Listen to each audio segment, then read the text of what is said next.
jujur sebetulnya di Gorontalo itu kemiskinannya itu mungkin berbeda dengan daerah lain. Tidak ada orang susah makan. Pernah dengar ada orang mati kelaparan? Nah, miskinnya apa? Tiada doi. Ulawau sulom tak beli. Saya ingin mengangkat lantai. Kalau lantai saya angkat, semua yang di atas lantai terangkat. Rame-rame kita orang naik, itu butuh mindset yang sama. Harus dibangun secara bersama-sama, baik itu ASN, birokrat, maupun pihak swasta dan rakyat itu sendiri. Untuk menghadapi 3 calon ini? Hanya satu rumusnya. Semua lawan itu kuat. Jadi saya harus lebih kuat dari orang. Oke. Makmur bareng, happy bareng. Makmur Gorontalo, makmur warganya untuk selama-lamanya. Lama-lamahu Hulundalo, lama-lamahu Taulio, kakak-kakali lamahio. Oke. Assalamualaikum warahmatullahi wabarakatuh. Om Swastiastu, Namo Buddhaya, salam kebajikan, salam sejahtera untuk kita semua. Kembali saya Linggo dan Nixon, kami berdua Dayato ya, di mana kami mencoba untuk memberikan satu pencerahan terhadap pemilihan gubernur serentak, salah satunya adalah Provinsi Gorontalo. Dan kami sebelumnya sudah melayangkan undangan kepada 4 calon gubernur, dan kebetulan yang bersedia untuk merespon itu adalah gubernur pasangan nomor 3 ya. Tiga. Hamzah Isa dan Ustadz Bahmid. Nah, untuk itu ini hanya diskusi biasa. Kita akan coba gali siapa sih gubernur ini, kemudian supaya juga masyarakat bisa melihat tentang program-program kedepannya, sehingga juga masyarakat bisa sudah memilih siapa pilihannya. Dan ini Nixon Wartabone, saya Linggo, dan Walolah habari Kak Hamzah. Alhamdulillah, pio-pio huju. Oke, terima kasih sudah bisa memenuhi undangan kami di dalam pertemuan podcast ini. Kami ingin berbincang-bincang dengan calon gubernur, mungkin calon gubernur juga yang diharapkan oleh rakyat Gorontalo di dalam pemilihan serentak nanti. Nah, pertama Kak Hamzah, mungkin Kak Hamzah ini kan orang baru juga ya di dalam perhelatan gubernur di Gorontalo ini. Mungkin Kak Hamzah bisa bercerita tentang latar belakang Kak Hamzah ini di Jakarta, katanya di Jakarta gitu ya. Silakan. Oke. Jadi memang kalau mau dibilang orang baru, mungkin tidak juga. Karena sebetulnya aktivitas atau kegiatan politik yang berkaitan dengan politik di Gorontalo itu sudah sejak tahun 1999. Jadi, nah cuman memang karena saya basisnya di Jakarta, hanya ke Gorontalo untuk kegiatan-kegiatan tertentu. Awalnya waktu pada saat pembentukan provinsi, saya mewakafkan diri saya di Gorontalo 3 bulan. Jadi saya tinggalkan seluruh aktivitas saya di Jakarta, menggalang dukungan 3 bulan di Gorontalo full. Nah dari situ saya berkenalan dengan tokoh-tokoh politik, mulai dengan aktivis-aktivis, dan semua teman-teman yang memang bergiat di dunia politik lah, boleh dikatakan begitu. Nah, jadi semenjak itu kemudian tahun 2002 ya, 2001 kan ada provinsi, 2000 itu kan provinsi diresmikan. Nah, semenjak itu saya menjadi sering ada di Gorontalo dan selalu terlibat dalam setiap kegiatan politik di Gorontalo. Baik itu pilkada, khususnya pilkada ya. Saya sendiri pernah mencalonkan gubernur pertama. Kemudian saya pernah mencalonkan wali kota, pada waktu itu masih zaman DPRD. Nah, kemudian saya juga pernah mencalonkan DPD. Lalu sesudah itu saya juga mendukung menjadi salah satu tim dari Pak Tamrin Jafar waktu maju gubernur.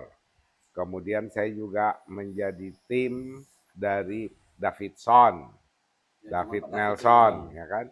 Jadi tim ikut juga jadi jurukamnya apa nih Puang Hasan ini, Zainuddin Hasan dan Adhan Dambea. Di pemilihan bupati juga waktu saya juga ikut waktu Nelson periode pertama itu saya ikut jadi salah satu jurkamnya. Jadi pada dasarnya Pak Hamzah itu sedikit banyak ini masyarakat banyak yang nggak tahu ya. Jadi Pak Hamzah itu kiprahnya itu sebenarnya sudah ada sebenarnya di Gorontalo dan mungkin baru sekarang masyarakat tahu bahwa Pak Hamzah itu tampil dan lihat oh ini Hamzah siapa dia gitu. Padahal orang nggak tahu dia udah pernah jadi apa istilahnya jadi calon gubernur, calon wali kota, ya, jadi tim sukses dari beberapa calon juga. Ya. Jadi kalau kiprahnya tuh udah. Kalau kan Kak Hamzah nih katanya dari pengusaha juga. Nah ini ceritanya pengusaha Kak Hamzah. Nah pengusaha saya memang pertamanya saya itu membina karir sebagai karyawan. Jadi berangkat dari dunia profesional saya. Saya bekerja di perusahaan asing, PT Inco Indonesia, di Sorowako selama 10 tahun. Jadi saya di sana itu karir pertama saya. Kemudian saya pindah ke Jakarta, kerja di Bank BNI. Ya, memang itu tahun berapa pindah ke Jakarta? 1988. Jadi 78-88 saya di Sorowako. 88 sampai sekarang saya di Jakarta. Jadi pertama kali saya masuk BNI, di Bank BNI. Nah, itu jabatan terakhir saya karena pada waktu itu divisi teknologinya dijadikan anak perusahaan, maka saya itu jabatannya waktu itu adalah asisten vice president. Jadi waktu pada titik mana Hamzah jadi pengusaha yang benar-benar pengusaha? Nah, waktu kan BUMN, sesudah itu saya sempat ikut membantu Menpora, ya, ya staf khusus tidak terdaftar lah. Ada juga tidak terdaftar ini. Maksudnya tidak pakai SK. Oh dulu tidak pakai SK. Terus tidak pakai SK, dikasih ruangan, tapi ikut bantu-bantu, tapi rasanya saya tidak cocok kerja di situ. Hanya 6 bulan saya, mungkin kalau saya terus dapat SK, tapi karena tidak betah. Saya nggak dapat SK. Mungkin tidak terdaftar itu. Jadi. Ya, lalu saya kerja lagi kan BNI, saya perusahaan asing, kemudian BUMN BNI, lalu BUMN lagi, anak perusahaannya saya disuruh menangani anak perusahaannya Panca Niaga, namanya PT Panca Indo High-Tech Komputer. Dari situ 9 tahun. Ya, dari situ memulai karir sebagai seorang pengusaha di bidang itu. Ya, masih jadi eksekutif waktu itu, masih profesional. Iya, belum menjadi usaha sendiri. Ketika di titik jadi pengusaha, usaha pertamanya itu di bidang komputer itu. Ya. Langsung di bidang komputer usaha ya. pertama ya. Karena memang dari Inco pun saya di IT. Di IT ya. Di IT. Di BNI pun di IT. Yang bikin online pertama, online real time di Indonesia itu tim saya. Jadi istilahnya pengusaha IT nih. IT. Jadi kalau dulu Anda kenal orang kirim uang kan masih 3 hari, 2 hari. Oh pakai apa? Wesel ya? Apa? Biar pakai wesel, di bank juga masih lama. Betul. Nah, saya pertama kali bikin namanya electronic fund transfer. Itu tekan enter sampai orang bingung gitu. Oh. Kok bisa ya katanya? Yang terjadi sampai sekarang. Terjadi sampai sekarang. Ya, yang sekarang sampai sekarang. Pionirnya itu ya. Ya. Fintech ya, finansial teknologi yang ini kerja sama dengan bank juga ya. Iya, saya waktu itu kerja di Bank BNI. Jadi proyek saya itu Branch Automation System, itu online real time pertama di Indonesia.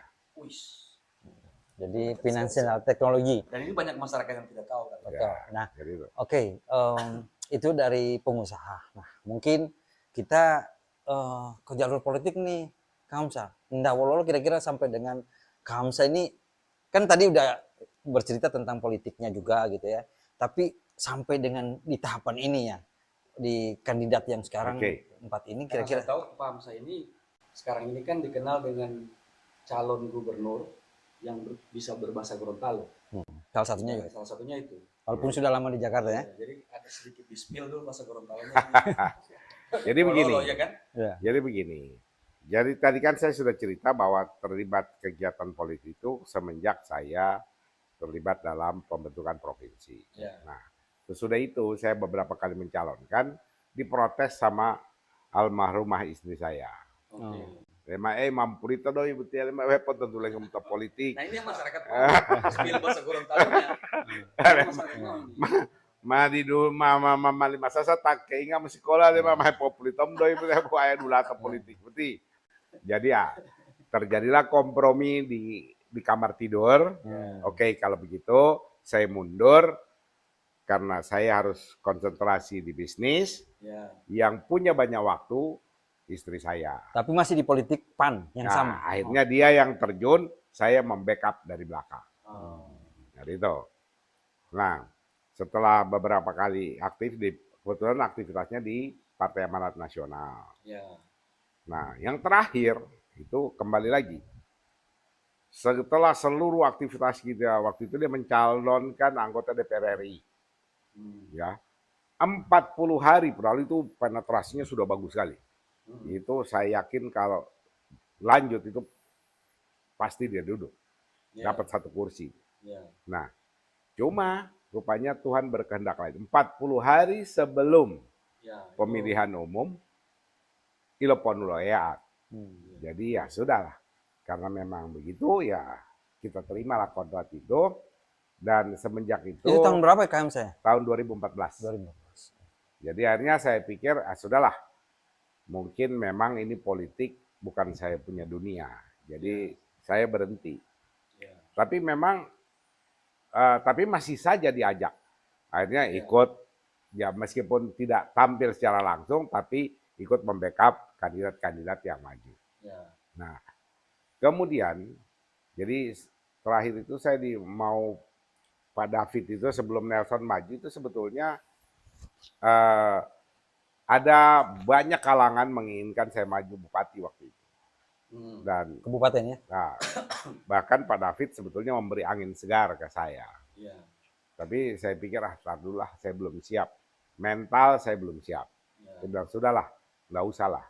Akhirnya kita sepakat Pak Nelson yang maju. Dan saya mendukung beliau. Makanya saya jadi jurkamnya pada waktu itu. Nah, kemudian setelah dalam perjalanannya, dalam beberapa diskusi dengan teman-teman, mereka mendesak saya, baik yang teman saya di Gorontalo maupun yang di sini, mulai bicara. Ya, Hamzah, ini kan sudah 24 tahun ini provinsi. Ya. Kondisinya jauh dari apa yang kita harapkan. Oke. Harusnya dengan menjadi provinsi, kita itu kalau bukan meroket ya maju lah. Oke. Mungkin tidak harus begini, tapi paling tidak beginilah. Ya. Tapi kenyataannya kita justru malah begini. Turun. Bayangkan kondisi termiskin Gorontalo itu justru harusnya pada saat kita pisah dari Sulawesi Utara. Ya. Pada saat itu kita nggak punya apa-apa. Ya kan? Tapi pada saat itu kita masih berada di ranking 15-16. Itu Dari 2020 ya? Ya, 2020. itu kita masih berada pada 15-16. Tahun 2000. Tahun 2000. 2000. Di ranat Tahun 2000. 2000. Nah, itu berarti kita masih ada 14 provinsi lain yang lebih miskin dari kita lah. Setelah 23 tahun menjelang 24 tahun, 20-an tahun lah, kita jalan sendiri, kok makin banyak yang kita lewati, artinya provinsi lain sudah jadi lebih baik dari kita. Sehingga kita menjadi pada posisi kelima yang termiskin di Indonesia. Artinya dari tadinya 14, sekarang belum pato. Ian meterus itu malika iyo itu. Jadi, nah itu teman-teman, ayo Kamsa gimana? Ini kan kayaknya sudah harus ikut katanya. Karena semangat perjuangan provinsi kayaknya lari jauh ini. Terjadilah diskusi-diskusi dengan beberapa teman, aktivis, apa segala macam. Nah, sebetulnya apa sih Apa tidak ada pembangunan di Gorontalo? Ada. Siapa bilang tidak ada? Banyak gedung bagus, jalan-jalan tambah banyak, Ya. jembatan sebagus-bagus, bandara sebagus. Tapi Ya. kenapa harus kemiskinan yang harus Nah, benar-benar diangkat? tapi pembangunan fisik itu tidak diimbangi dengan kesejahteraan rakyatnya. Nah, Di situ persoalan. Nah, akhirnya saya menarik kesimpulan dengan teman-teman, itu sebetulnya sektor pemberdayaan masyarakat itu yang tidak difokuskan oleh pemerintah-pemerintah sebelumnya. Saya tidak ingin menyalahkan siapa-siapa. Ya. Kita terlalu terpicu oleh mengejar perkembangan fisik tanpa harus melupakan justru pertumbuhan ekonomi rakyat itu sangat penting. tapi begini Pak, ada banyak penilaian dari sebagian orang masyarakat Gorontalo bahwa tingkat kesejahteraan Gorontalo itu sudah meningkat gitu. Baik, karena begini, kalau kita ngomongin Gorontalo orang yang provinsi termiskin peringkat berapa, tapi di kalangan PNS yang sudah merasa sejahtera dengan mereka dapat ini, itu mereka kita sejahtera aja, Mungkin bagus. itu Oke. Maksud saya penjelasan soal kita sebagai daerah termiskin itu lebih spesifik dari Kamsa seperti apa? Nah, jadi begini, kemiskinan itu begini. Teman-teman juga yang non Gorontalo Ya, itu suka bertanya sama saya, emang Gorontalo itu miskinnya udah kayak apa sih? ya itu maksud saya. Saya bilang jujur, sebetulnya di Gorontalo itu kemiskinannya itu mungkin berbeda dengan daerah lain. Oke, Kalau di Gorontalo tidak ada orang susah makan, oke. semua orang masih bisa makan. Jadi tidak ada orang kekurangan makan. Anda udah pernah dengar ada orang mati kelaparan? belum. Ya, Tidak ada kan? ya, Ya, belum ada orang mati kelaparan di Gorontalo. ya. Nah, miskinnya apa? Tiada doi. Tiada doi. Sekarang begini saja. Saya sudah turun ke kampung-kampung selama ini. Oke. Saya tanya, sudah berapa orang di sini dari ujung Popayato sana sampai ke Sumalata apa Ya, saya sudah Sumatera. tanya, sudah pernah ngoni makan di mall? Oke. Tidak pernah. Sudah pernah ngoni minum kopi di mall? Tidak pernah. Jabarani Pak. Pulau kopi di mall Pulau Liu, 25 Liu ngahalati ya, Nah, Jadi ini artinya yang bisa menikmati fasilitas seperti yang ya dalam tanda petik ada kemewahan di dalamnya itu siapa? Hanya para pejabat, ya, ASN ya, yang memang punya penghasilan bagus, ya kan, anggota dewan, Ya, pemborong, pemborong. ya, dan sedikit pedagang yang dagangannya maju. Oke. Rakyat boleh tanya ujung pukul ujung. Kalau ada orang yang pernah makan Jadi kalau di minta mall. maaf, kalau jadi gini, menurut Hamsa, kira-kira solusi yang biar masyarakat yang minum kopi 5.000 dia itu dia maksud saya tuh seperti apa gitu Nah, solusinya? sekarang Kira-kira begini. untuk bisa jadi setara dengan Jadi indikator sederhana sebetulnya ini nggak usah pakai rumus-rumus jauh-jauh. ya. Suatu daerah tidak akan maju, bahkan Oke. suatu negara Hmm. tidak akan maju manakala perputaran ekonominya masih didominasi oleh dana pemerintah. Jadi kalau mau maju, sektor swasta harus Naik. diberikan peran, Berarti butuh orang berperan lebih besar. berarti butuh orang yang bisa menyambungkan Nah, daerah. apa yang harus dilakukan? Peranan swasta ditingkatkan sedemikian rupa sehingga perputaran ekonomi itu bisa dilakukan oleh para pengusaha-pengusaha swasta lah. Oke. Jadi mungkin Nah, begini. contohnya, Bapak ke Manado, coba lihat. Di Manado kan lebih maju. Ya. Ya coba lihat aja itu ruko, Sektor toko, usahanya lebih- semua rame. Itu kan swasta, Pak. Ya, ya. Ke Makassar apalagi. Nah, kemudian Jakarta sudah jangan tanya, mobil plat merah sih dapat lihat di sini. Di Gorontalo masih mobil plat merah yang mewah. Itu pun ganti plat hitam, Pak. Nah, itu pun dia meskipun udah ganti plat meskipun merah. disamar plat hitam, tapi Jadi- sebetulnya di kilik itu plat Plat merah. merah, iya. Jadi mungkin silakan, begini Prof. Kak Hamzah, apa namanya? Memang data terakhir di Gorontalo itu selain kemiskinan yang meningkat, yang dimana data kemiskinan itu selalu setiap tahun diterbitkan, tetapi kita perlu tahu bahwa memang di Gorontalo itu setiap tahun 2019 data indeks kebahagiaan terbaik itu Gorontalo masuk 10 besar. Jadi artinya yang tadi yang disampaikan oleh Kak Hamzah bahwa itu mau beli kopi, mau beli belanja ke mall, itu artinya kan mereka bahagia. Kalau tingkat kebahagiaannya seperti itu, berarti mereka merasa bahwa kita orang ini tidak miskin. Hanya politisi aja menganggap kita orang ini miskin. Bisa ada nggak gitu? Tidak, Oke, jadi mereka miskin. Buktinya apa? Oh, Bansos, PKH, masih. mereka berebut. oke. Ya kan? Oke. Mereka berebut, bahkan takut kalau diancam dicoret. Kalau itu artinya dia miskin. Iya, iya, iya. Jadi ukurannya apa? Selama kita tangan di bawah itu miskin. Ya. Kemuliaan hanya akan kita dapat manakala tangan di atas. Oh. Berarti indikator kemiskinan dengan misalnya NTT gitu. Kan selalu kalau nggak NTT Gorontalo gitu. Nah, itu bedanya Gorontalo dengan kemiskinan yang lain apa? Nah, saya nggak bisa komentar itu karena saya belum pernah ke NTT. Oh, gitu. Ya, ya, ya. Mungkin saya harus ke sana dulu, Oh, iya, iya. hidup beberapa waktu, perhatikan, baru mungkin bisa tahu. Ada satu hal yang mungkin ini pertanyaan yang terserah kamu sama jawab kita. Jadi pertanyaannya seperti ini. Selama Kamsa turun kampanye beberapa minggu, Berapa titik ya? ya beberapa minggu ya. Di beberapa minggu ini, Sudah berapa bulan? sudah berapa bulan, oke. Itu masyarakat itu kan terlihat nih, mereka Antusias. maunya apa? Kalau ketika kampanye soal kemiskinan, mereka bahagia apa sedih atau apa? Mereka, karena begini, masalah kemiskinan ini ada dua. Oke. Pertama memang dari segi materi miskin, yang kedua dari mindset. Oke. Nah, yang ingin kita robah itu adalah mindset pertama, bahwa kita bukan orang miskin. Nah, itu. Jadi jangan takut kalau tidak dapat PKH, jangan takut kalau tidak dapat bansos. Kalau perlu tambah ke sana itu bansos. Ini yang harus dimiliki. Oke. Jadi karena kemakmuran itu hak setiap individu dan itu dijamin oleh Yang Maha Kuasa. Karena masyarakat Gorontalo itu sekarang mereka nggak pikirin miskin, yang penting si calon ini ngasih duit. Ya.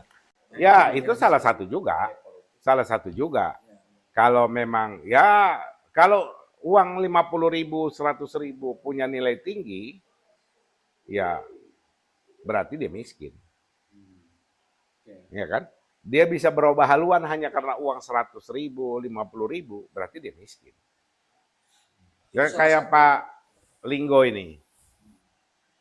Kalau cuma dikasih 100 miliar mungkin dia bergeser. Tapi kalau cuma 100.000, Semua manusia mungkin aduh. Jadi itu salah satu program kampanye dari pasangan Hamzah Isa dan Bahmi kali. hibah. Ya. Soal kemiskinan Gorontalo. Ya. Ada Fokus yang lain, kita ke sana. program yang lain yang Nah, jadi sekarang kan kita harus berangkat dari masalah. Permasalahannya itu ekonomi kerakyatannya jauh. Tidak bergerak. Oke. Kalau tidak dikatakan menurun ya tidak bergerak lah. Oke. Nah, ini yang harus dibangkitkan. Dibangkitkan. Jadi swasta-swasta baru, Ya. jadi baik itu UMKM, ya, investor dalam tanda petik ya, Ya. itu harus ada di Gorontalo agar supaya secara perlahan atau kalau bisa dipercepat Ya. terjadi perputaran ekonomi yang lebih tinggi. Nah, itu satu. Jadi sekarang mau pakai cara apa? Oke. Cara yang saya akan terapkan itu adalah pertama, mindset kita dirubah karena jelas Tuhan tidak akan merubah nasib suatu bangsa, suatu kaum, manakala kaum itu tidak mau merubah dirinya sendiri. Jadi itu pertama, itu modal spiritualnya itu. Kita semua tidak miskin, kita semua bisa hidup makmur. Pasti. Dan itu pasti, karena dijamin oleh Tuhan. Nah, kalau kita semua sudah yakin dengan itu, baru kita gerakkan. Apa? Untuk UMKM, petani, koperasi. Tapi koperasi jangan dibiarkan hidup sendiri. Kita bawa koperasi yang sudah sukses di sini menjadi pendamping dari koperasi atau UMKM di sana. Jadi sehingga bisa dipercepat jadi pertumbuhan. program ini ada dua, soal kemiskinan Gorontalo, Yang merubah soal mindset. merubah mindset, sama yang ketiga UMKM. Ya, Ada lagi Pak? pertanian, termasuk Oke, pertanian. Jadi pertanian. koperasi itu untuk petani, nelayan, UMKM itu solusi terbaik koperasi. Oh, Kalau industri pariwisata? Nah, kalau pariwisata lain lagi. Rahasianya cuma satu. Kalau mau sukses di pariwisata harus unik. oke, uniknya ini. Nah, ya. Uniknya Nah, ini. ini unik yang Ya, pertanyaannya. Boleh Kalau tahu, cuma Pak, pantai, kalau unik itu bahasa Gorontalo ada nggak? deli-deli. Oh, dari Ini masyarakat harus tahu nih ya. Jadi apa tadi? Deli. Deli-deli. Oke. Dari yang lain. Banyak kan Dari yang lain. apalagi anak-anak Gen Z itu mereka nggak tahu itu Jadi, deli-deli. bahasa Gorontalonya kira-kira deli-deli. Jadi tidak sama dengan yang lain. Oh, Itu unik. Kalau uniknya begitu kan. Iya, iya. Jadi deli-deli. Silakan, Pak. Nah, jadi apa yang kita harus cari? Apa sesuatu yang kita tidak sama dengan lain? Kalau cuma pantai, apalagi Indonesia Timur semua pantai gagah-gagah. Oke. Ya kan? Pulau, semua pulau gagah-gagah. budaya. Itu betul, budaya. Oh. Yang unik itu budaya. Sekarang orang mau pergi di Tanah Toraja, emang pilih lihat gunung? Iya. Bukan. Dorong pilih itu mayat jalan sendiri ke kuburan. Iya. Dorong Balia itu kerbau dipotong berdiri. Nah sekarang budaya yang paling benar-benar Kak Hamzah mau seperti apa yang harus benar-benar? Apa saja yang sifatnya Oke. budaya Gorontalo itu hanya ada di Gorontalo. Jadi budaya yang benar-benar tidak ada di tempat lain. Ya, contoh misalnya. Kearifan lokalnya. Ya, Karena sifatnya kearifan lokal. ada budaya yang mirip-mirip dengan daerah lain soalnya. Ya, tapi kan beda. Tidak Misalnya sama, Tumbile beda. Tohe. Oke, itu yang Tidak ada tempat lain. di luar ya. Itu kan tradisi apa? Tidak ada. Oke. Nah, harus dikembalikan. Tapi selama ini kan jalan itu Pak. Soal Tumbile Tohe. Jalan tapi tidak dikelola dengan baik. Oke. Harus dikelola menjadi event. Oke. Nah, event ada yang sifatnya event tahunan, Iya. ada yang bulanan, ada yang mingguan. Kalau seperti Bali, coba sekarang orang ke Bali itu mau ngapain sih? Melihat pantai, melihat hotel? Tidak. Iya. Orang ke sana cuma mau lihat itu pohon dipakai sarung. Oke. Iya kan? Atraksi ya. Atraksi. Terus atraksinya pagi ada, siang ada, sore ada. Oke. Iya kan? Nah di kita mana? Padahal Gorontalo ada. Ah, benar ada. Mungkin Ada. itu walima kali ya. Nah, walima, makanya banyak. Tapi sifatnya itu harus dibikin rutin. Kalau mau dipromosikan dia harus rutin. Sehingga orang bisa menjadwalkan. Benar. Orang, oh saya mau liburan. Oh saya pengen lihat. Walima. Oh, dipromosikan kapan kalau tidak ada kalendernya? Jadi oh saya libur bulan Juni. Di Gorontalo ada apa ya bulan Juni? Nah, ya kan? Oh saya bulan Desember saya pengen liburan jauh. Iya. Saya sudah ke Bali, saya sudah ke sini. Nah, apalagi yang lain di Gorontalo ada apa? Ya, Nah, kalau itu tidak ada, ya kapan orang mau datang? Oke. Jadi itu di bidang Jadi pariwisata ya. yang unik itu harus, ya unik juga bisa tidak seperti budaya. Misalnya hiu paus, itu unik. Unik ya. Iya betul. Itu unik. Karena hiu paus ini yang menetap itu cuma di Gorontalo. Oke. Di daerah lain masih untung 1 tahun dia muncul. Tapi di Gorontalo tiap hari ada. Nah ini yang harus, itu salah satu. Hiu paus itu juga kalau Ada di tempat lain budaya yang kan ini budaya yang dijelaskan oleh Pak Hamzah ini kan yang memang benar-benar selama ini dijalankan kayak seperti Tumbile Tohe, walima, hiu paus yang benar. Ada nggak yang akan perlu diangkat oleh Pak Hamzah sendiri? Jadi Budaya begini. apa kira-kira? Budaya itu kan tidak harus sesuatu yang sifat, bisa juga di-create. Oke. Event itu kan bisa di-create. udah ada semuanya. Misalnya tari-tarian, ya. Oke. Kayak di Bali, kecak. Ya. Itu kan cuma tarian. Tapi dibuatlah di mana, di Ubud, di mana satu tempat, dibikin jadwal pagi, siang, malam.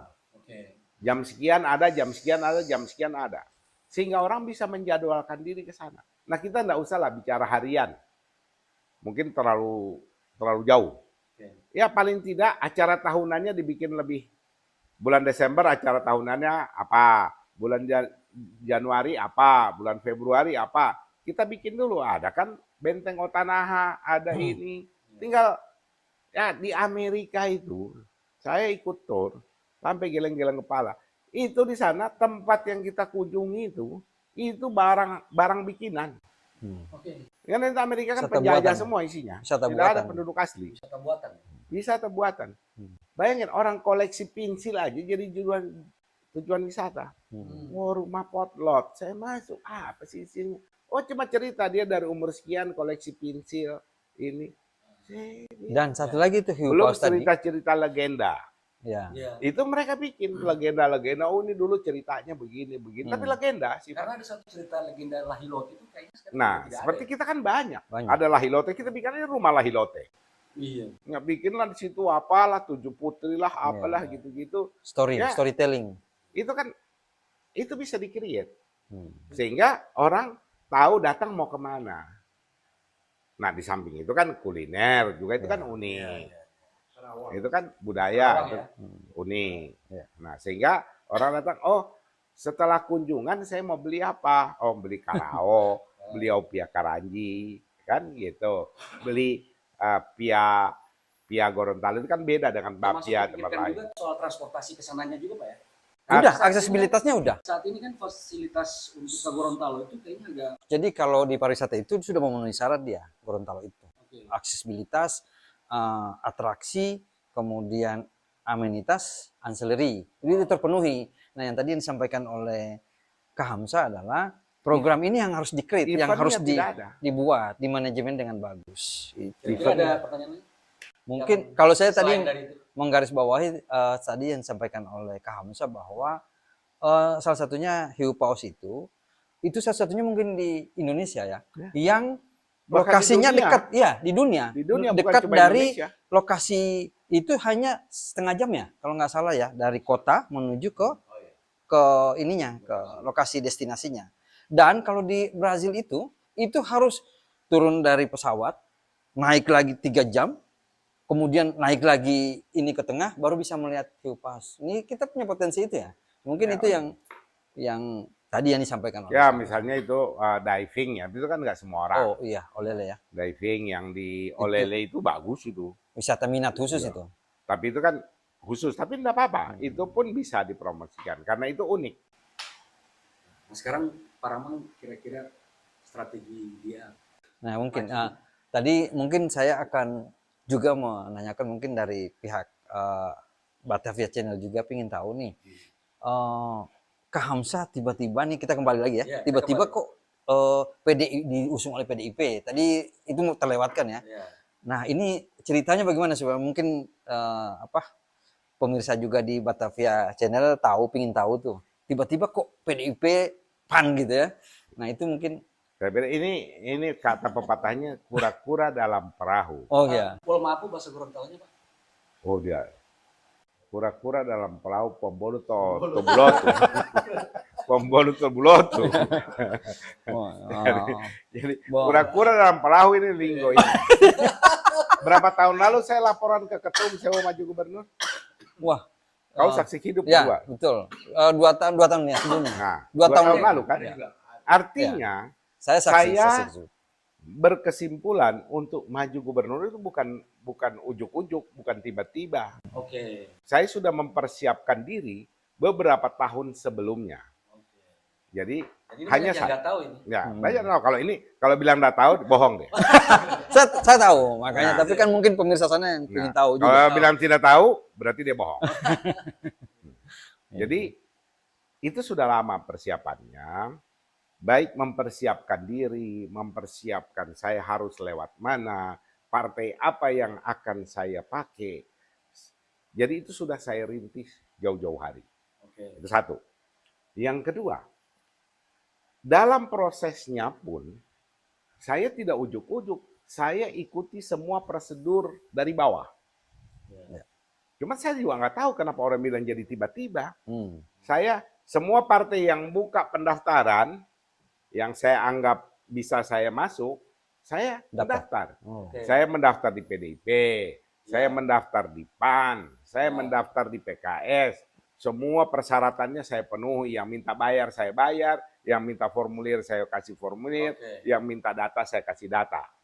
Dan semua ketua partai di Gorontalo saya laporkan. Kalau PKS, saya lapor ke ketua PKS. Kalau PDIP, saya lapor ke ketua PDIP. Ya. Kalau PAN, saya lapor ke ketua PAN. Ya. Dengan segala macam persyaratan yang mereka ajukan. Yang bisa saya penuhi, saya penuhi. Jadi kemudian berproses. Jadi ini berproses. Cuma mungkin bedanya, karena saya ini bukan pimpinan partai, saya kan tidak berani deklarasi. Oke. Nah, orang lain mungkin merasa lebih punya kekuatan di partai atau punya hubungan yang lebih kuat di partai, mereka deklarasi. Kalau saya tidak berani. Karena saya tidak ada di dalam, saya bukan pimpinan partai. Jadi kan saya harus memulai semuanya dari nol. Ya. Saya mendaftar ke Nasdem tapi kan ditolak. Hmm. Saya mau mendaftar ke Gerindra juga ditolak sama El Nino. Oke. Karena Dia ini bilang kalau mungkin mau mendaftar langsung ke Prabowo aja, Kak. Iya. Jadi kan saya bingung. Saya mendaftar di Nasdem dan tidak, kalau Wagub boleh. Saya bilang tidak, saya tidak mau Wagub, Oh, saya mau gubernur. Iya, iya. Oh, kalau begitu menghadap ke RG, saya bilang waduh. Masa saya maunya prosedur. Iya, iya. Jangan saya disuruh mengemis. Ya. Saya harus mengemis sama si ini untuk jadi calon. Wah, saya pikir tadi kan saya bilang kita harus tangan di atas, tidak boleh mengemis. Ya. Saya latar belakangnya profesional. Kalau mau adu lari, ayo sama-sama lari. Ya. Bukan main telikung potong belakang, itu bukan model saya. Berarti istilah kuda hitam itu sama-sama lari. Kuda hitamnya ini mana yang kuda hitam jadinya? Istilah kuda hitam ini udah di mana-mana. Iya, artinya kan sama-sama lari, kan lomba nih. Ya so macam-macam saya pakai istilah ini. Oh, masalahnya sebagai pasangan kuda hitam. Heeh. Apa namanya? Hibah. Hibah. Hibah. Iya, hibah itu sekarang lagi banyak yang tahu bahwa ini pasangan kuda hitam. Kuda hitam. Ya, itu Karena- kan istilahnya orang. Saya juga tidak tahu kenapa kalau ditanya saya mau kuda apa, saya kuda emas. Artinya kan ini tidak ujuk-ujuk, tidak ujuk-ujuk kuda hitam langsung ke sini gitu kan gitu. Pengolah kuda hitam, kuda emas. Ini ada satu permintaan dari kami itu bahwa nanti di akhir podcast kami cuma minta Kamsa bikin kayak seperti waktu yang lama itu dia bikin bahasa Gorontalo apa namanya itu? Oh iya, lama-lama. Oh udah pasti. Ya, ya. Kita pingin dia Ya. ada Iya. ya untuk anak-anak muda ya kan. Ya, ya. Tapi sebelum ke sana ya kita lagi Iya, Ya, iya. tidak usah berat-berat lah. Jangan yang berat-berat, nanti Iya, iya. orang lain juga ikut Nah, berat. gitu. satu hal lagi Yang nih, ringan-ringan saja lah. Kak Hamzah, Bung Iton, bahwa ini dari 4 pasangan ini ada yang menyebut bahwa oh ini bayang-bayangnya siapa di belakang Kak Hamzah, Oke. Prof Nelson siapa, kemudian Gusnar siapa, kemudian satu lagi pasangan Tony Uloli siapa gitu. Nah ini Kak Hamzah kira-kira untuk ini Kak Kayaknya Hamzah, tidak perlu siapa deh, semua orang tahu. Saya nggak tahu ya, mungkin makanya ini itu kita- juga yang perlu disampaikan. Karena saya ini tidak punya siapa-siapa, Oke. saya tidak punya orang yang saya andalkan di belakang saya secara mungkin orang lain karena punya. Iya. Kasihan saya tidak punya teolog. Jadi saya mengandalkan diri sendiri, Allah Subhanahu wa taala dan masyarakat Gorontalo yang saya bela. Oke. Oke. Amin. Ya, ya. Itu siapa yang andalan saya, mereka yang andalan saya. Sebab walau bagaimanapun kalau bicara pilkada, bicara pemilu, pemilihan langsung, one man one vote, ya, siapapun dia satu suara satu nilainya. suara. Sama dengan tukang bentor, sama dengan penjual sayur, Ya, ya. sama dengan supir angkot. Nilai suaranya satu. Jadi siapapun yang di belakang saya suaranya cuma satu. Cuma satu. Jadi saya memilih untuk biarlah rakyat yang menjadi pendukung saya, bukan orang lain. Ya, kita sudah menuju akhir nih Bung Iton ya. Jadi satu pertanyaan lagi mungkin. Ya, nanti untuk pemilih baru juga mungkin. Jadi tadi udah disampaikan oleh Kamsa program-program yang akan ditawarkan oleh pasangan Hibah ya. Nah mungkin yang lebih spesifik mungkin dari pasangan tadi udah disampaikan adalah merubah mindset, kemudian ada beberapa UMKM pariwisata. dan korupsi. Artinya yang program ini yang tidak diketahui, Pariwisata, Pariwisata. peningkatan kemiskinan, kemiskinan, kemudian merubah mindset itu yang mindset dan UMKM. UMKM. Nah, Gorontalo. Nah, mungkin Kak Hamzah ini. Oke, jadi saya simpulkan saja. Ya. Sebetulnya apa yang akan saya lakukan Jadi kalau istilah saya tuh, saya datang ke Gorontalo membawa modal untuk rakyat. Oke. Itu yang di baliho saya itu bunyinya. Modal. Modal. Saya bawa modal untuk Gorontalo. Nah, modalnya apa? Pertama, modal spiritual. Oke. Jadi sikap mental, mindset, kemudian perlu diperhatikan juga Gorontalo itu adalah Serambi Madinah. Oke. Nah, ini harus diingat ini. Karena Serambi Madinah sementara narkoba tinggi, AIDS tinggi, miras Tinggi. luar biasa. Oke. Nah, ini apakah kepentingan. Nah, jadi yang harus dirubah adalah sikap mentalnya. Oleh sebab itu, saya memilih pasangan tidak asal pilih. Jadi Ustaz. berbeda. Kalau orang lain pilih partai dulu baru pilih paket, kalau saya pilih pasangan dulu baru saya jual ke partai. Oke. Oleh sebab itu saya ambil Ustaz Bahmi untuk modal pertama tadi. Modal spiritual, modal moral. Agar supaya masyarakat bisa punya mindset, punya sikap moral yang lebih baik, dan anak cucu kita bisa menikmati kehidupan yang penuh kedamaian, ya, tidak terlibat di dalam hal-hal yang sifatnya radikal, ya kan?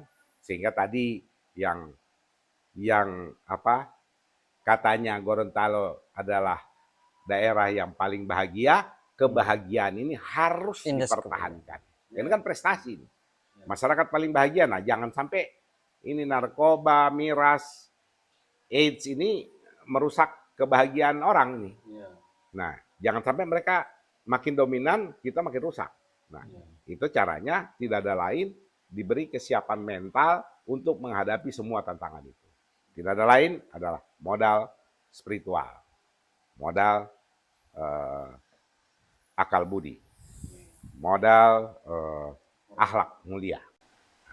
Spiritual, akal budi, dan Akhlak mulia. Jadi 3 modal utama. Ya, itu yang pertama. Itu yang pertama. 3 pertama. Oh, 3 pertama. Nah, yang kedua, dari sisi ekonomi. Karena masalah utama kita adalah kemiskinan, fokus saya akan ke situ. Jadi, yang pertama itu 10% PAD itu untuk pengentasan kemiskinan. Langsung diblok khusus pengentasan kemiskinan. Nah, yang kedua, jadi itu hibah untuk orang miskin. Yang kedua, hibah untuk anak sekolah. Untuk sekolah, hibah sekolah. Nah, apa isinya? Seragam gratis untuk anak sekolah, tapi harus baju karau. Ini SD, SMP, SMA. Ya, gubernur kan kewenangannya SMA dan SMK. Oh, SMK. Oh, berarti di SMK. Nah, jadi kan kewenangan kita nggak boleh dong, kewenangan orang kita Ya. ambil nanti orang lain protes. Oke. Ya kan? Nah, tapi harus karao. Kenapa karao? Agar supaya uangnya tidak keluar. Pengrajin karao dapat DP doi, tukang jahitnya dapat doi, pedagangnya dapat doi. Jadi uang tak putar di Gorontalo. Multiplier effect. Nah, jadi terjadi perputaran ekonomi. Nah, di samping itu ada bantuan hibah untuk sekolah juga, tapi saya katakan itu untuk pengembangan skill. Jadi anak sekolah ini, anak SMA, SMK, diberi skill. Skill apa? Skill yang dibutuhkan setelah dia keluar sekolah. Nah, itu akan jadi hibah itu digunakan untuk itu. Jangan untuk bangun gedung, jangan untuk beli mobil. Jadi untuk pengembangan skill. Skill kompetensi. Ya. Jadi ini modal kedua. Ya. Itu bukan, itu yang kedua. Ya, yang kedua ini. Hibah sekolah kan. Sehingga mereka tamat sekolah tinggal pilihannya mau pegawai dia punya skill. Sehingga gajinya di atas UMP. Kalau tidak dia jadi cleaning service. Ya kan? Paling tinggi UMP. Ya kan? Yang kedua, kalau dia mau sekolah ya tambah lagi skillnya kan. Kalau dia mau terserah dia pilihannya. Kalau tidak mau kerja dia bisa berusaha sendiri. Dengan skill yang dia miliki dia akan bisa menciptakan kerja atau bekerja untuk dirinya sendiri kalau dia punya keahlian. Tuh. Nah, itu yang hibah untuk sekolah. Nah, yang ketiga itu tadi ekonomi kerakyatan. Ya kan? Ekonomi kerakyatan itu akan terdiri dari pertama, karena ini agar supaya punya, karena wakil saya ini ustaz, ya nanti tidak boleh nganggur, dia harus kerja, tidak boleh cuma dikurung di kamar tidak ada kerjaannya. Nah, itu pemberdayaan ekonomi umat berbasis rumah ibadah. Penting itu. Perlu dicatat itu. Nah, pemberdayaan ekonomi umat berbasis rumah ibadah. Rumah ibadah. Jadi sehingga masjid itu bukan hanya jadi tempat sholat. Di situ mereka juga bisa mengembangkan diri untuk berusaha. Ya, di situ dia bisa berpenghasilan. Jadi, nah, yang ketiga tadi, ini yang ketiga, yang kedua, yang ke ekonomi kerakyatan ini. Yang kedua, untuk UMKM petani nelayan itu solusinya koperasi. Koperasi adalah kemitraan. Agar supaya mereka cepat bertumbuhnya, kita ambil koperasi, teman-teman saya di sini sudah siap untuk membantu saya menjadi mitra-mitra koperasi di Gorontalo. Untuk apa? Pertama, jangan sampai rakyat kita menjadi korban pinjol. Karena yang lagi marak itu sekarang. Jadi pinjol, itu akhirnya banyak yang bunuh diri tahun lalu kan. Nah, yang kedua, jangan para petani UMKM kita terjerat oleh rentenir. So miskin, dicekek sama rentenir lagi, malah sulau, walau itu pulau sulom tak boleh. Ya kan? Nah, jadi itu. Nah, yang ketiga, nah pendampingan itu kan bisa bertahap. Tapi khusus untuk petani, ini perlu kerja agak panjang karena tidak bisa sekaligus semuanya kita fasilitasi. Tentunya kan bertahap. Tapi meskipun itu bertahap, harus dimulai. Ya kan? Nah, yang terakhir, untuk anak-anak muda, kita usahakan mereka kita giring ke BLK, ya, Balai Latihan Kerja, agar supaya skillnya mereka punya. Dan yang kedua, bagi anak-anak itu kan sebetulnya zaman sekarang ini kerja berpenghasilan tidak harus jadi pegawai. Ya. Itu dengan HP ini, orang bisa berpenghasilan. Ya. Dan kalau dia pintar, dia tahu memanfaatkan peluang, penghasilannya bisa jauh lebih besar dari pegawai yang tiap hari dimarahi bos kalau terlambat. ASN ya. ASN di Gorontalo.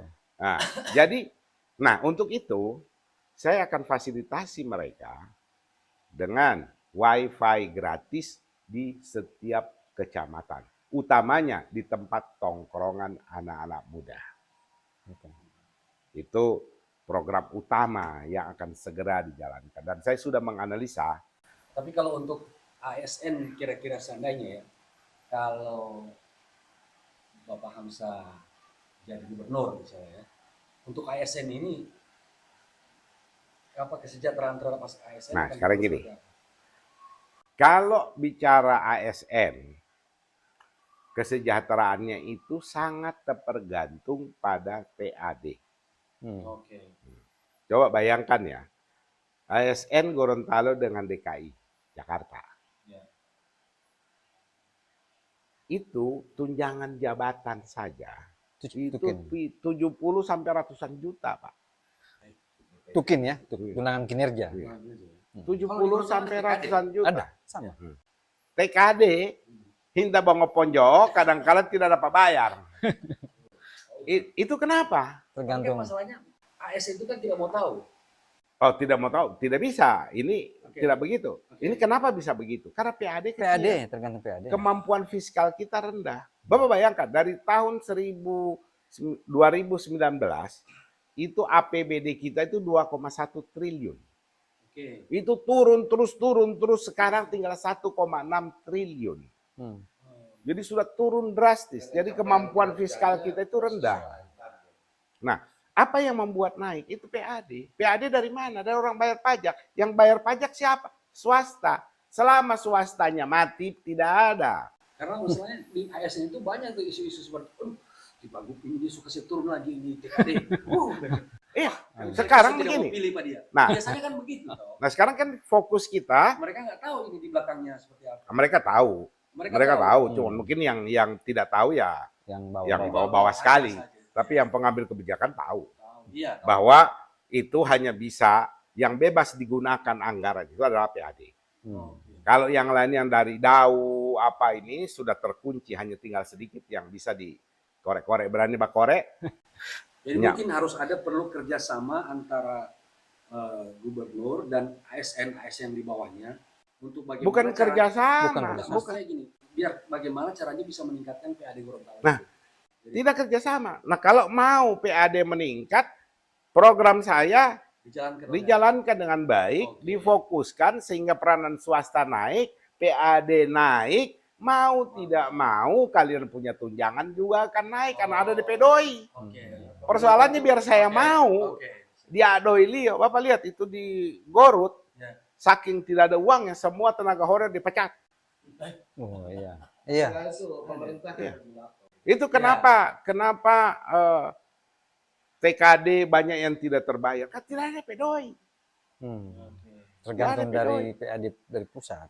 Nah coba kalau seperti Jakarta, halo, berapa saja sampai dibuang-buang masih Anggaran masih ada masih lebih banyak, sisa. Jadi kayak jadi gubernur Jakarta tidak pusing soal itu. Ya? Tidak pusing. Dia tidak pusing. Karena PAD-nya melimpah. Melimpah. Nah, apa yang bikin melimpah PAD? Retribusi, pajak, itu semua. Sektor realnya hidup. Nah, kalau itu sektor swastanya hidup, yang bayar pajak ada. Hmm. Banyak pajak masuk ke daerah, ini kan doi semua, bukan angin. Nah, kalau DP doi banyak, saya di perusahaan saya biasa begitu. Kalau perlu tiap 3 bulan bonus.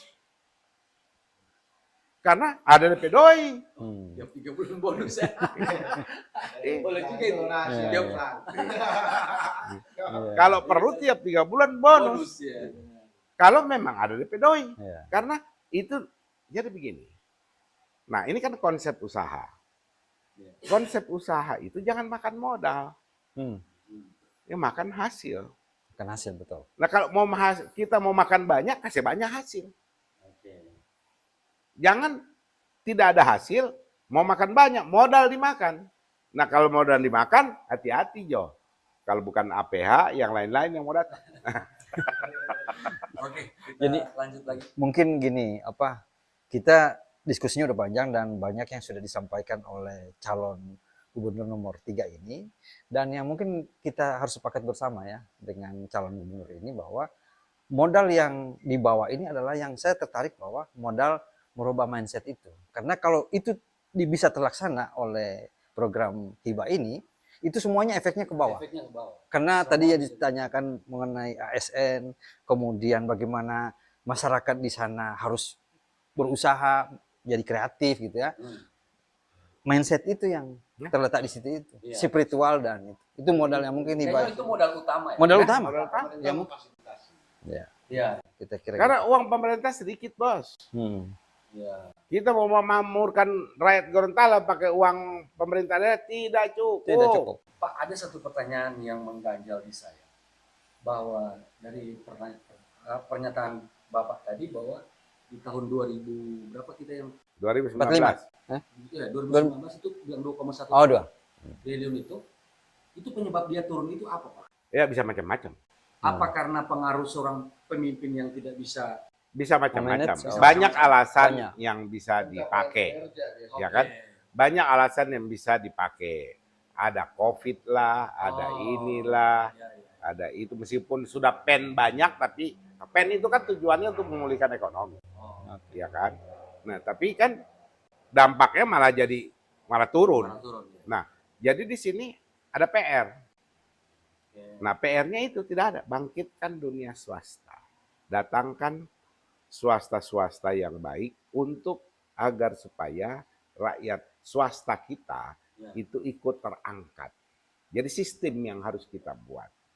Oleh sebab itu, saya katakan selalu dalam beberapa pembicaraan, saya ingin mengangkat lantai, bukan mengangkat orang per orang. Kalau lantai saya angkat, semua yang di atas lantai terangkat. Tidak pilih bulu. Itu bagus. Tidak pilih bulu. Bukan teh ini yang kasih naik, teh itu yang kasih naik. Tidak, lantainya saya angkat. Rame-rame kita orang naik. Itu butuh mindset yang sama. Mindset yang kuat. Dan semangat kerjasama yang harus dibangun secara bersama-sama. Baik itu ASN, birokrat, maupun pihak swasta, dan rakyat itu sendiri. Kita sepertinya sudah mau di penghujung podcast kita, dan apa yang menjadi pertanyaan para netizen dari Batavia Channel hampir semuanya terjawab oleh calon gubernur nomor 3 dari Hibah. Jadi mungkin Masih ya ada satu mungkin Pak Ahmad. Untuk menghadapi 3 calon ini, kira-kira apa yang diperbuat oleh pasangan Hibah? dipersiapkan. Satu Persiapan rumusnya. lah. Rumusnya Hanya satu rumus. Oke. Semua lawan itu kuat. Jadi saya harus lebih kuat dari orang.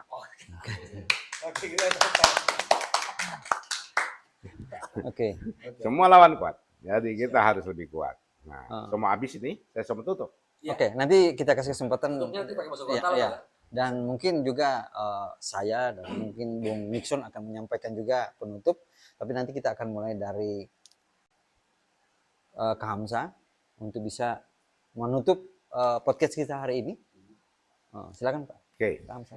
Jadi semua yang akan saya lakukan dalam ke depan setelah menjadi gubernur, targetnya sederhana, yaitu happy bareng, makmur bareng, happy bareng. Jadi bukan saya happy, semua orang happy. Nah, yang kedua, makmur Gorontalo, makmur warganya untuk selama-lamanya. Lama-lamahu Hulundalo, lama-lamahu Taulio, kakak-kakali lamahio. Oke? Ya, Bung Iton, sebelum saya tutup, Saya mungkin tidak ada penutup. apa yang Penutup disebut? saya seperti yang disampaikan oleh Bapak tadi. Jadi saya tidak ada penutupnya. Oke. Iya, silakan Bapak Rahmat saya. Baik, kita akan akhiri podcast hari ini, dan saya Linggo Dayato dan Nixon Dayato sudah mengucapkan terima kasih kepada calon gubernur nomor 3 Hibah, pasangan Hibah yang sudah bersedia untuk bisa bersama kami di podcast ini. Dan kami perlu garis bawahi bahwa kami mengundang semua calon, dan kebetulan calon nomor 3 yang sudah duluan untuk datang di podcast kami, dan untuk selanjutnya kami menunggu jawaban dari para calon berikutnya. Sekian dan terima kasih. Wabillahi taufiq wal hidayah. Assalamualaikum warahmatullahi wabarakatuh. Salam pariwisata.